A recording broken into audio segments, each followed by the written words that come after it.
ቤተክርስቲያን ለነዚህ ሐሰተኞች አጥማቂዎች በተጋለጠች ቁጥር የሚከሰቱ ነገሮች አሉ። በቆይታም ይሁን ለጊዜው የሚፈጠሩ ነገሮች አሉ። ለምሳሌ አሁን ላይ በጊዜው እየተፈጠሩ ያሉትን ነገር እንመልከት። እነዚህ ሐሰተኞች አጥማቂዎች በስተዋል። አንደኛ ብዙዎች ከሥርዓተ ቤተክርስቲያን ይወጣሉ። ብዙ ሰዎች ለምሳሌ አሁን በዚህ ዘመን እየዘፈነ ኦርቶዶክሳዊ ነኝ የሚል ሰው የለም። ድሮ ይፈራ ነበር አይደል? አይመጣም ነበር። አሁን እየዘፈነም እየጨፈረም እያጨሰም እኔ ኦርቶዶክሳዊ ነኝ። የነዚህ ሰዎች ሰለባ ነው። እዛ ስትሄድ ይቀበሉሃል። ራስ አስተናጋጅ ነህ፣ ነጠላ ትለብሳለህ፣ ከበሮም ልትመታ ትችላለህ። ኢዚ ነው። ለካ ቤተክርስቲያን እንዲቀላለች ትላለህ እና ትልልቅ አውደ ምሕረት ላይ ካልቆምኩ ይላል ማለት ነው። ስለዚህ እነዚህ ሰዎች በመብዛታቸው ብዙዎች ከሥርዓተ ቤተክርስቲያን እየወጡ ነው። ሁለተኛ ለካህን ለአባቶች ያላቸው ክብርም እየቀነሰ ነው። በእነዚህ ሐሰተኞች አጥማቂዎች ምክንያት ትልልቆቹን የቤተክርስቲያን አባቶች የሚዘልፉ ኢቭን አንዳንዶቹም በጣም የሚገርመው እስከ መገዘት የደረሱ ሰዎች ሁሉ አሉ። ቤተክርስቲያን እንዲህ ብትሆን ኖሮ እስከዛሬ ድረስ ምናምን የሚሉ ሰዎች ሁሉ ተፈጥረዋል። ሶስተኛ ወጣት ወንዶችና ሴቶች በሚገርም መልኩ ወጣቶች የሰፈር ጎረምሶች ወደ አጥማቂነት ተሸጋግረዋል። እኔ ያጋጠመኝ ነገር ነው። እዛ ጸበል አካባቢ ብትሄዱ አሁን የሆነች ልጅ ዋይ ብላ ብትወርቅ አንድ ወጣት ሮጦ መጥቶ ልቧን መልስ ይላል። በቀላሉ ማለት ነው። በቃ ልቧን መልስ፣ የት ነው ያስካት ምናምን። አንድ ሌባ የሰረቀውን ቦርሳ ማስመለስ የማይችል ከአንድ ሰይጣን ልብ ለማስመለስ ይሞክራል። ኢዚ ነው ማለት ነው። በቃ እና ደግሞ ሰይጣኑም ያናግረዋል። እኔ እኮ አንተን አልችልም ምናምን ይለዋል። እና እነዚህ ወጣቶች መቼ ነው አሁን ወደ ቤተክርስቲያን የሚወጡት? ወጡ በቃ ቶፕ ላይ አጋንንትን ማናገር ችለናል ብለው ነው ኢኒሴንስ የሚያዩት። ስለዚህ ነገ ጠዋት እነዚህ ወደ ሰንበት ቤት አይመጡም፣ እርግጠኛ ነኝ። ወደ አውደ ምሕረቱ አይመጡም። ሜቢ ወደ ፓስተርነት ሊቀየሩ ይችላሉ። ኢዚው ፓርቲያ ስለሆነ ማለት ነው። እና እንዲህ አይነት ወጣቶች መብዛት ጀምረዋል። ሌላው ሰውን ደጋፊና ነቃፊ በሚል ተከፋፍለናል። በቲፎዞ ተከፋፍለናል። እኔ አጵሎስ ነኝ፣ እኔ ጳውሎስ ነኝ አትበሉ ተብሎ ነበር። አሁን ግን እኔ የአጥማቂ ገሌ ነኝ፣ እኔ ደግሞ የለም የሰበካ ጉባኤ ነኝ እኔ የሚል ትውልድ በስቷል። አምስተኛውና የመጨረሻ ቤተክርስቲያናችን እያስተቻት ያለው ለምሳሌ በይዞታ ዙሪያ በቃ እነዚህ አሁን በቲፎዞ የሚንቀሳቀሱ ሰዎች ይሄዱና የሆነን ቦታ ያጥራሉ። ከዛ በኋላ መንግስት እነሱ ጋር አይደለም የሚመጣው፣ ቀጥታ ቤተክርስቲያኒቷ ጋር ነው የሚመጣው ማለት ነው። ምክንያቱም ቤተክርስቲያን ስለሆነች እና ህጋዊ እንዳልሆነ ቤተክርስቲያኒቷ ታውቃለች። ግን ሄዳ ደግሞ ይሄን መልእክት ለነዛ ሰዎች ማድረስ አትችልም። እነዛ ሰዎች ደግሞ ዱላ ያነሳሉ። ከዛ በመንግስት አካላት ምን አይነት ነገር ይፈጠራል? በአባቶችና በምዕመናን መካከል ጋፕ አለ ማለት ነው። ስለዚህ ደግሞ ውሻ የቀደደው ደግሞ ለጅብ ይመቻል ማለት ነው። እና እንዲህ አይነት ነገሮች እየተፈጠሩ ነው። ቤተክርስቲያኒቷ የሆነ ድምጽ ሳታሰማ በፊት ቀድመው የሚናገሩላት ሰዎች ተፈጥረዋል። አባቶቹን ሁሉ መገዘት ደረጃ የደረሱ ሰዎች ተፈጥረዋል። እንዲህ አይነት ነገሮች እየሰፉ በሄዱ ቁጥር አደጋቸው በጣም ከባድ ነው የሚሆነው። ውስጤ ያለው ማነህ ብሎ ማጥቃት ጀምሮ ውስጡ ያለውን አውቋል። ትወጣለህ አትወጣም የሚለው ትግል ላይ ያለም ጥቂት አይደለም። አንዳንዱም አሸንፎ ተቆጣጥሮት ትሄዳለህ አትሄድም ሳይሆን አብረኸኝ ትኖራለህ፣ ሲበቃህ ፈቃድ እግዚአብሔር ከሰጠህ ትወጣለህ ብለው በመንፈሱ ላይ ጉልበት አግኝተው ጧትና ማታ አስረውት በቁጥጥር ስር አውለውት እባክህ እባክህ ስለፈጠረህ ልቀቀኝ ልሂድበት እስኪል ድረስ እያጠቁ ያሉም ጥቂቶች አይደሉም፣ በጣም ብዙዎች ናቸው። ሰውን እርኩሳን መናፍስት ንቀውታል። አሁን ንቋል እኮ በቃ ትወጣለህ አትወጣም ስትሉ አሳድጌ የሚል ቃል ትሰማላችሁ አይደል? ንቆ ነው እኮ። ትሄዳለህ አትሄድም ሲባል አልሄድም ትንሽ እስቲ ያያለሁ ይላል። ሰውን ንቋል።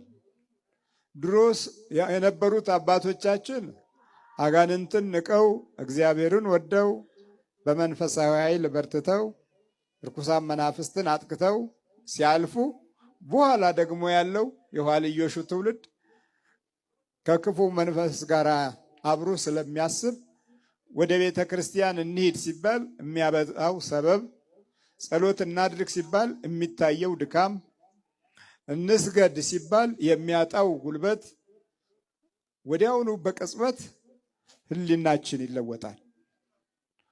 አጋንንትም እርስ በርሳቸው ይጠራራሉ። እርስ በርስ ተጠራርተው የመያዝ ችሎታቸው ገኖ የጥፋት ኃይላቸው በርትቶ አሁን ትውልድ አብሮ ትውልድ ሆኗል። ዘር አብሮ መናፍስትም ዘር ሆኗል። ይህንን ከዛሬ 20 ዓመትም ስንናገር ሰው ይሰማል፣ ግን ምንም የሚወስደው እርምጃ የለም። እዚህ ካለው ይልቅ ውጭ ዓለም ያለው ሰው ገብቶት ተረድቶት ሐኪም ቤት እየሄደ አይቶ ነጩን ሐኪም ሲመረምረው መልሶ እየመረመረ ተረድቶ ውስጤ ያለው ማነህ ብሎ ማጥቃት ጀምሮ ውስጡ ያለውን አውቋል።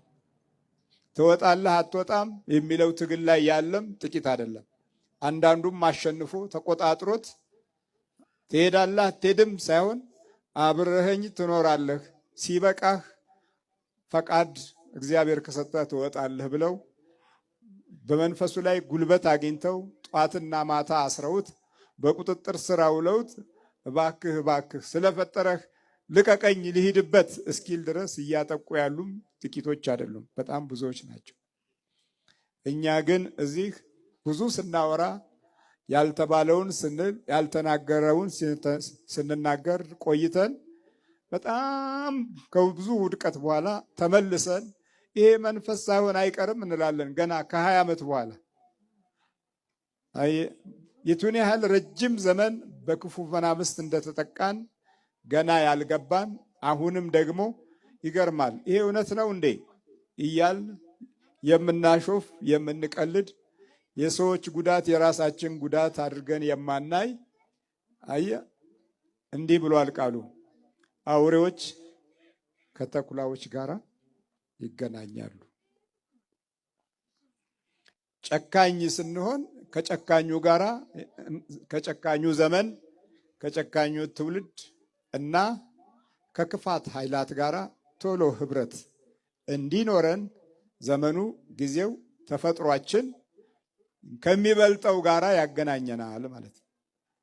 በክፋትም ከሚበልጠው፣ በተንኮልም ከሚበልጠው፣ ግፍም ከሚበልጠው፣ አመፃም ከሚበልጠው፣ ችግርና ውድቀትም ከሚበልጠው ዘመን ጋራ ያገናኘናል።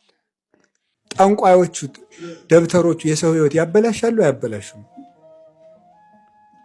ያበላሻሉ። ድግምት በእግዚአብሔር ላመነ ሰው አያበላሹም።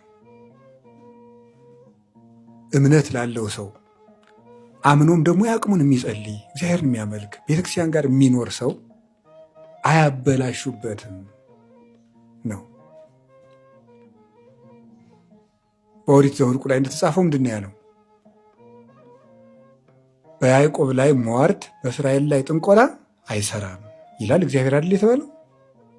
በያዕቆብ ላይ ሟርት በእስራኤል ላይ ጥንቆላ አይሰራም። ያዕቆብ እስራኤል ማለት ነው የእግዚአብሔር ሕዝብ ነው። በእግዚአብሔር ባመነ ሰው ላይ ጥንቆላ አይሰራም። አሁን ግን ሰዎች ተደግሞባቸዋል። ተደግሞብኝ ነው እንደዚህ ሆንኩት ምናምን ሲሉ በቃ የማልፈልገውን እያረኩ ነው ሲሉ፣ አንደኛ ሰይጣንን ምዕመናን የማያሸንፉት በቃ አንድ የበቃ አባት የግድ የሚያስፈልጋቸው የሆነ አንድ በጣም ትልቅ አባት ካላገኙ ሰይጣንን ማሸነፍ እንደማይችሉ ተስፋ የሚያስቆርጥ።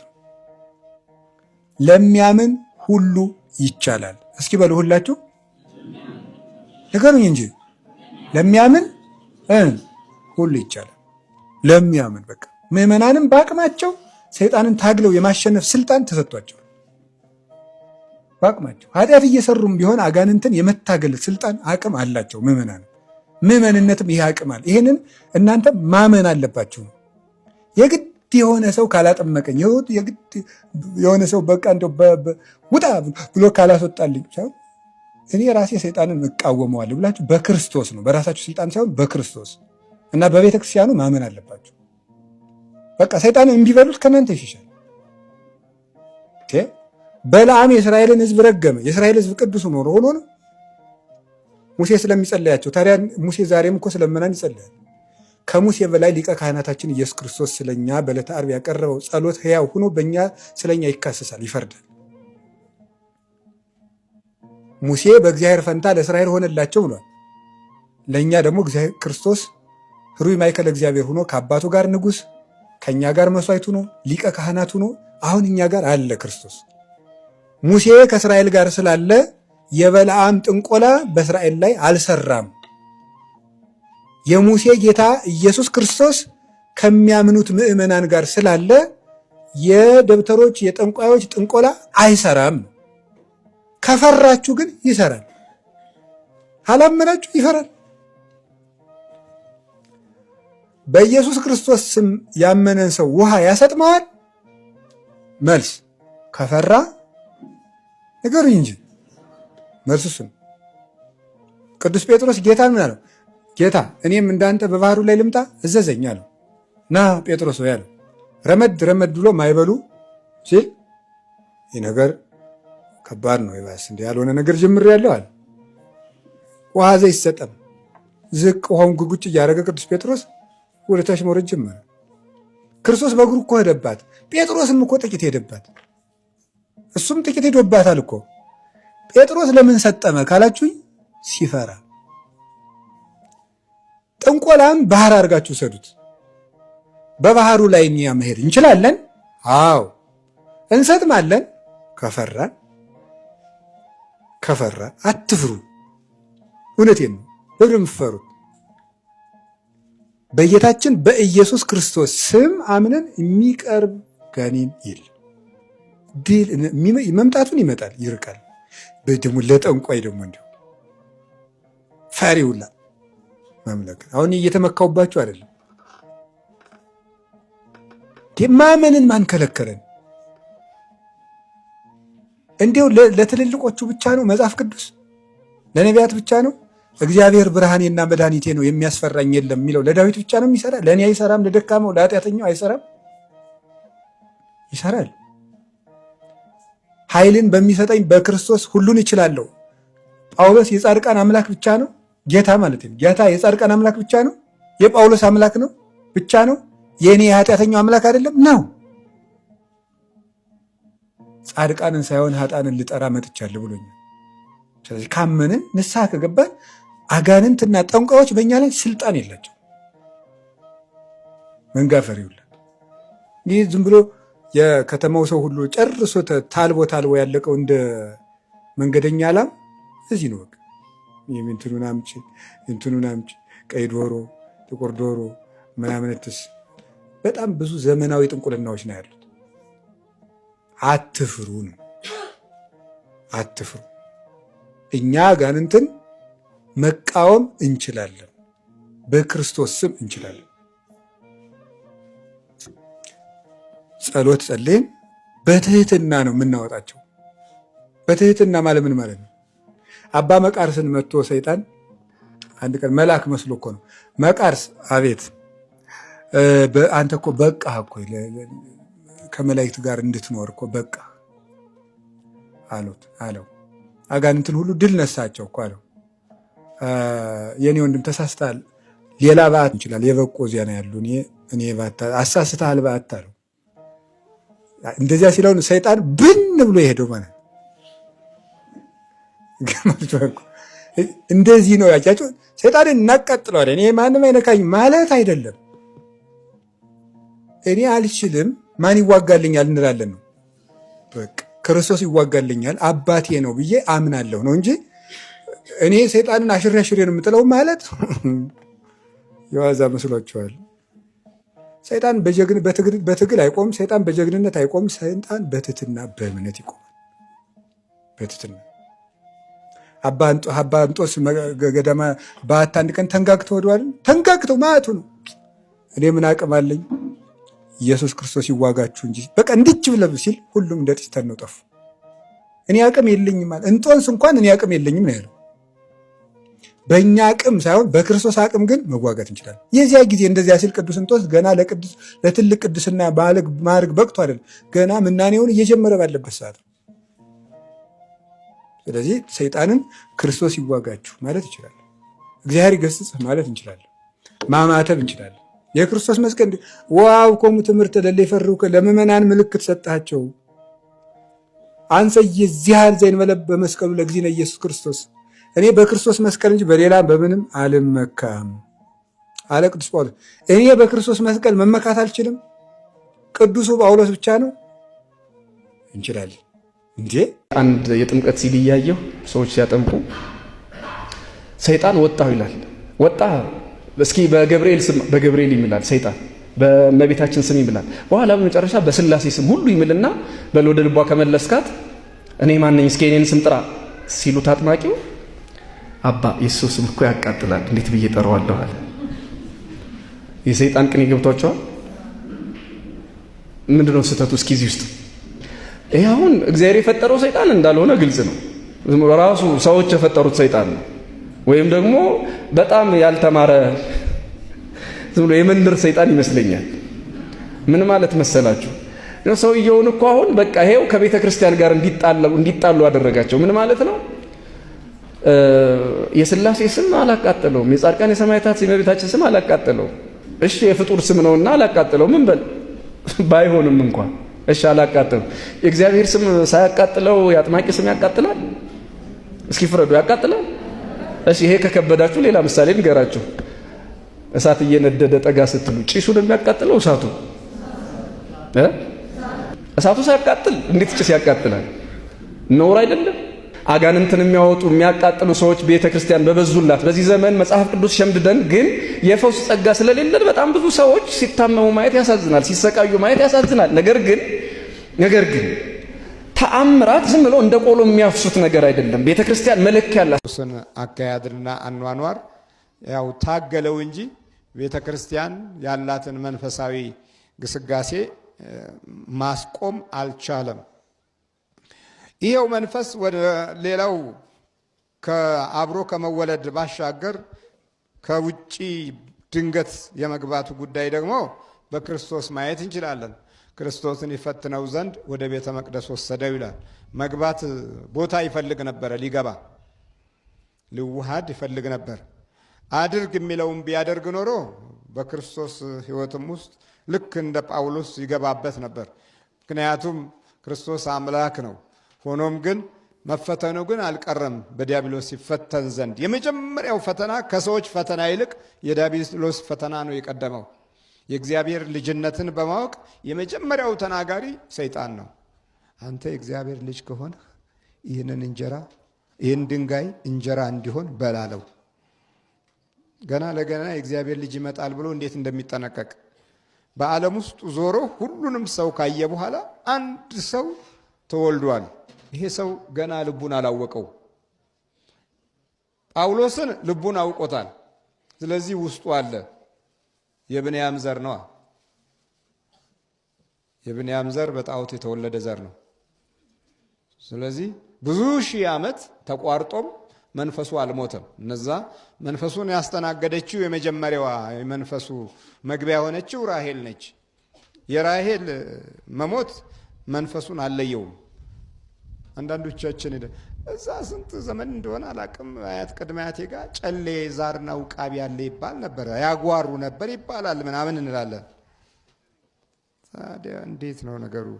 አብሮ ሞተ እንደ ኢየሱስ? የመንፈሱስ ቀብር የት ነው ያለው? እነሱ ሞቱ፣ እሺ፣ መንፈሱ የት ነው የተቀበረው? ስልቱን ለውጦ አንተ ልብ ውስጥ ቁጭ ብሏል። ለዘመናት ተመሳስሏል። እነዛ ላይ ያጓርቷል፣ አንተ ግን አያጓራም። እንደ ዘመኑ ይሰራል። እንደ ዘመኑ መለወጥ ነው። ከዲያብሎስ አሰራር ውስጥ አንደኛውና ትልቁ እንደ ዘመኑ መምሰል ነው። እንደ ጊዜው መለወጥ ነው። እንኳን እንደ ጊዜው አይደለም፣ እያንዳንዷ ደቂቃና ሰዓትም የባህሪ ለውጥን የምታስከትል ናት። መለወጥ ነው። ቶሎ